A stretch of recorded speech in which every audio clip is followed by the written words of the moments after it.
using heavy incendiary devices and heavy artillery. Today we celebrate that action. Their dreams still live in that proclamation. That proclamation was alive back in 1981 when 10 young men died on hunger strike. And today we celebrate the 35th anniversary also of the Great Hunger Strike.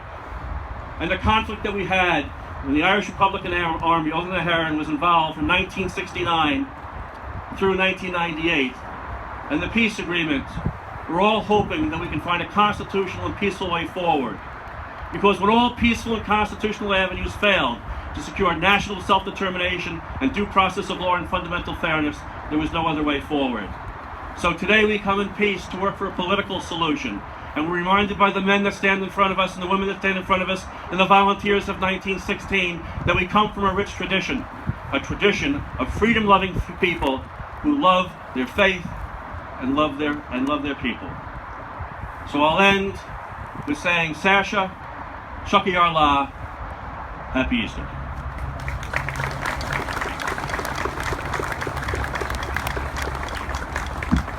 Thank you, John.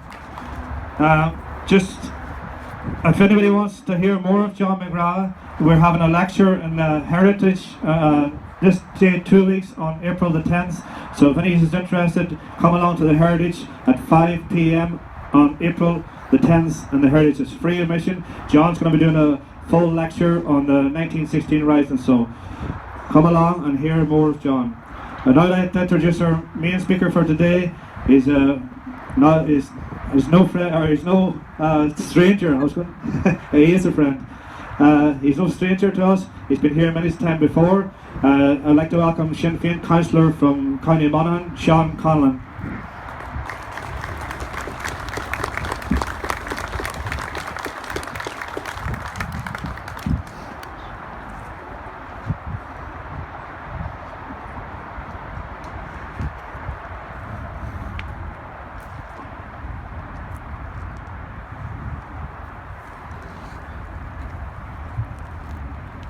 First class, okay.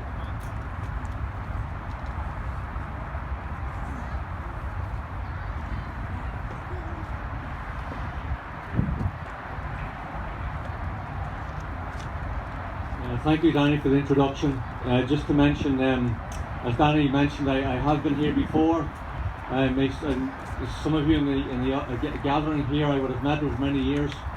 My wife and I domiciled in Philadelphia for 14 years, and I worked in the city in a former carpenters union no longer existing, but over that time was a member of Clan Gael, and as of last night being in Chicago speaking at the annual Clan Gael dinner dance, and on previous occasions as representative for Sinn Féin, it's been heartening to come and to stand among true friends of Ireland, which I'll refer to in my text, but just as an introduction, maybe 6 or 7 years ago I attended. Of course, it wasn't a centenary, it was our annual Easter commemoration event here in Calvary Cemetery, and numbers to suggest maybe we're less than a quarter of what it is today. So to see such a large turnout here this afternoon, the large assembly of flags, the reenactors from the colour party, and of course traditionally the pipers who always attend, but it is absolutely overwhelmingly a powerful sight for me to stand here among such a large gathering, and I commend each and every one of you for being here. As I said, it's an honour for me to be here again to share among true friends of Ireland and advocates for her liberation the occasion of commemorating the centenary of the Easter Rising of 1916. As Danny mentioned and wreaths were laid, we take this opportunity, I suppose, to remember those who have shouldered it with us in all forms of activism over the recent years and even before, through various campaigns, and we endeavour, I suppose, with their passing to carry the torch in their memory, and by this large attendance we do exactly that. The City of New York, over the decades and generations, can proudly stake its claim in the line of the proclamation that states, supported by our exiled children in America. As we all know of the significant role of the membership of Clan Gael in association with Irish Golden Aid and a host of other associations committed to the freedom of Ireland, perhaps ancestors of some, and I refer maybe to Clan Gael and Irish Golden Aid, ancestors of some of those who you are attending here this afternoon. The monuments and memorial headstones speak volumes, not only the one beside us here, but scattered in other locations throughout this grave and so many around this great nation, of the rich pride the old guard took in proclaiming their allegiance to the cause of Irish freedom, and a dedication to their comrades throughout decades of struggle, of course, prior even to the 1916 Rising, that they will never be forgotten. And equally significant, the continuing role of Clan na Gael here in organising annual events in association with the Irish Northern Aid, such as we attend here today. It ensures that the pursuit of uniting Ireland is as relevant today in New York as it was 100 years ago. As an elected representative of Sinn Féin, I extend greetings of solidarity from our continuously increasing membership and electorate, who, along with supporters from around the world, join with increasing momentum and determination in seeking the absolute independence of Ireland, completing the task declared in the proclamation and fought for by patriot men and women in Ireland whom we commemorate this afternoon. These brave volunteers, amongst them tradesmen, tailors, academics, nurses, among their number, entered the foray of battle, not for shillings, not in the defence of the monarch or self-glory, but in challenge to the British Empire's policies of subjugating the will of Irish people into resources of trade and commerce and cannon fodder for the benefit of fulfilling their imperialist colonisation agenda. Their devious methodologies, employed again with the outbreak of First World War with a mischievous recruitment campaign claiming that home rule would be secured with the support of Irishmen, resulting in 200,000 Irishmen joining the British Army, almost a quarter of them losing their lives, fighting for an empire built and sustained over centuries on the backs of an enslaved workforce, harnessed by landlord and bailiff into supplying overseas markets, while at times causing mass starvation, undoubtedly acts of genocide, as stated on the Great Hunger Memorial here in Manhattan, as it reads, while to most people scarcity means suffering, to others it means profit. The practices and policies inflicted upon our ancestors in the centuries prior and leading up to the Rising proved a ruthless training ground as to how the Empire torched and terrorised indigenous civilizations across the globe. Is it any wonder that the Irish people rose once again to defy their slave masters, as with other nations throughout the far reaches of their wilting empire? It was, of course, as much a social uprising as it was a political and military one. An uprising that followed previous insurrections against British rule from 1798 onwards, undoubtedly inspired by the actions of the founding fathers of this great country, who similarly endured the denial of the basic laws of liberty in achieving government for the people, by the people, and leading to, of course, what was known as the American Revolutionary War. The successful route led by George Washington set the stage for beleaguered nations to follow example, providing for a continuum of resistance. In Ireland, it fell to the father of Irish republicanism, Wolfe Tone, to emulate Washington's actions in leading the United Irishmen. Over the centuries and up to recent decades of resistance, the doomed empire failed to take account of the indomitable spirit of Irish men and women in their efforts at seeking independence and basic human rights as asserted in the proclamation. It was a revolutionary document of its time and still remains today the mission statement for modern day Irish republicanism. As with your own Declaration of Independence signed 240 years ago this July, such documents do not die. This visionary document is worthy of celebration on any relevant occasion. But on its 100th birthday, it is of course a landmark occasion, if ever there was one. Its interpretation as a statement of intent and inspiration has enriched with age. Regrettably, with the passage of time and in the hands of administrations indifferent to the needs of our citizens, many facets of its implementation continue on a path and at a pace that is anything but inspirational. Of particular note over the past year and more, have been the abysmal efforts by the Irish government departments making preparation for centenary commemoration events.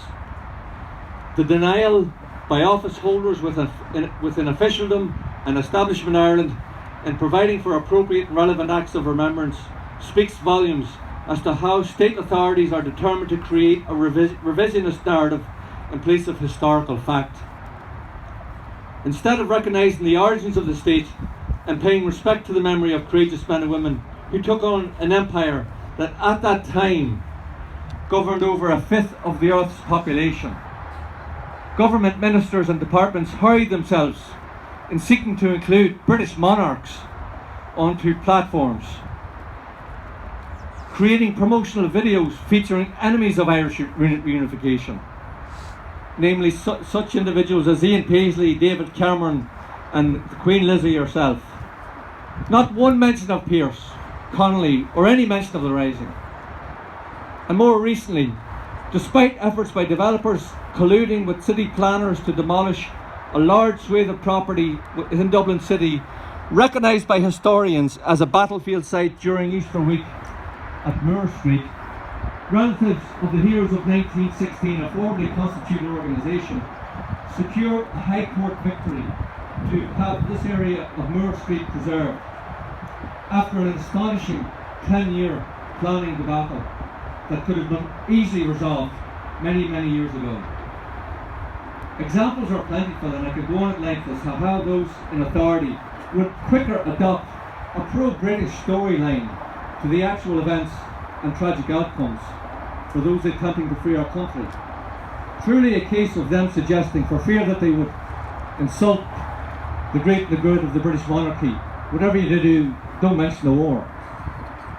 Thankfully today, progressive and increasingly unified voices are intent on reversing the damage done by previous governments who denied the proclamation by overseeing the partition of Ireland, embedding inequality and the forfeiture of natural assets and resources, robbed of ownership by the people and their rights and royalties sold off to the highest bidder. The days where the ethos and objectives enshrined within Irish republicanism and ignored by successive governments are numbered, as witnessed with the recent general election results that saw a phenomenal 60% increase in Dáil seats secured by Sinn Féin representatives.